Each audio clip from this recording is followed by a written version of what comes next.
Hello dear student, কেমন আছো? I hope প্রত্যেকে শুধু ভালো না, ভীষণ ভালো আছো। স্ক্রিনের ওপর একটা প্রশ্ন দেখা যাচ্ছে, তাই না? প্রশ্নটা কি সেটা আগে আমরা মন দিয়ে পড়বো, বুঝবো, তারপর অঙ্কটা প্র্যাকটিস করবো। ওকে, কি বলেছে দেখো। একটি সমবাহু ত্রিভুজের অন্তর্ব্যাসার্ধ ও পরিব্যাসার্ধ এর অনুপাত 1:2, 2:3, 3:4 এবং 4:1 এর মধ্যে কোনটা হবে? চলো আমরা প্রথমে একটা ত্রিভুজ অঙ্কন করি। কেমন ত্রিভুজ? সমবাহু ত্রিভুজ। আচ্ছা, এই আমাদের সমবাহু ত্রিভুজ এ বি সি। এখানে কি কি জানতে পারিছি আমরা? প্রথম লাইনটা পড়ি যে A B equal to B C equal to C A, তিনটে বাই সমান। এবারে এদের মধ্যমা, এর এডি একটা মধ্যমা, হ্যাঁ, বিই একটা মধ্যমা, হ্যাঁ, আর হচ্ছে সি এফ একটা মধ্যমা। এবার সমবাহু ত্রিভুজের মধ্যমা তিনটেও ইকুয়াল হয়, হ্যাঁ, তাহলে লিখে রাখি কি A D equal to B E equal to C F, লিখে রাখলাম, বেশ, কোনো অসুবিধা নেই। এবারে পরিকেন্দ্র কোনটা? এটাই পরিকেন্দ্র। তাহলে পরিকেন্দ্র দিয়ে আমরা প্রথমে পরিকেন্দ্রের ব্যাসার্ধ কোনটা?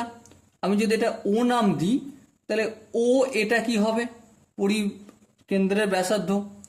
আর পরিব্যাসার্ধ ও বি, পরিব্যাসার্ধ ও সি, তিনটের ইকুয়াল ডিস্টেন্স হবে। তাহলে এই ও এ বা ও বি বা ও সি যাই বলি না কেন, এটা দিয়ে একটা বৃত্ত অঙ্কন করব। হ্যাঁ, চলো বৃত্ত অঙ্কন করি। সাপোজ এই দেখো, বৃত্তটা ভালো হবে না, ফ্রি হ্যান্ড আঁকছি, তোমরা বুঝে নিও। ওকে, তাহলে এই জায়গাটা আমি ধরছি, এই জায়গাটা কি হলো? পরিব্যাসার্ধ, মনে রাখবে কথাটা। এবারে অন্তর্ব্যাসার্ধ কোনটা? অন্তর্ব্যাসার্ধ হচ্ছে এই যে ও থেকে ডি পর্যন্ত এই ডিস্টেন্সটা, এটা হচ্ছে অন্তর্ব্যাসার্ধ। ও থেকে ই পর্যন্ত এই যে ডিস্টেন্স, এটা হচ্ছে অন্তর্ব্যাসার্ধ। আর ও থেকে এফ পর্যন্ত এই যে ডিস্টেন্স, এটা কি হলো? অন্তর্ব্যাসার্ধ। তাহলে অন্তর্ব্যাসার্ধ দিয়ে আমি একটা অঙ্কন করি। হ্যাঁ, এই বৃত্ত অঙ্কন করলাম, ঠিক আছে। এবার চলো এই পুরো এ থেকে ডি পর্যন্ত ডিস্টেন্সটা যদি আমি এক্স ধরি, কি ধরি? এক্স ধরলাম, তাহলে এও সমান কত? এও সমান কত? এক্স এর 2/3 মানে 2x/3। আবার ওডি সমান কত?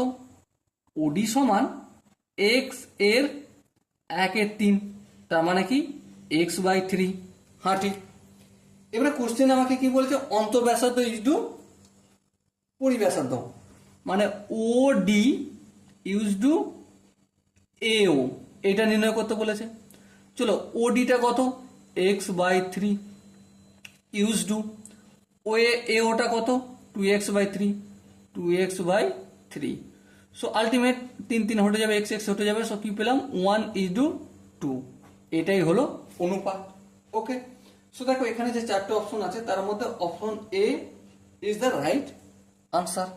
So dear student, I hope তোমাদের প্রতিটা কনসেপ্ট বুঝতে ক্লিয়ার হয়েছে। যদি কনসেপ্টটা ক্লিয়ার হয়ে থাকে তো ডেফিনেটলি তোমরা একটা লাইক, একটা শেয়ার আর একটা সাবস্ক্রাইব করে দাও। আর যদি বুঝতে না পারো তার জন্য তো কমেন্ট বক্স খোলাই রইল।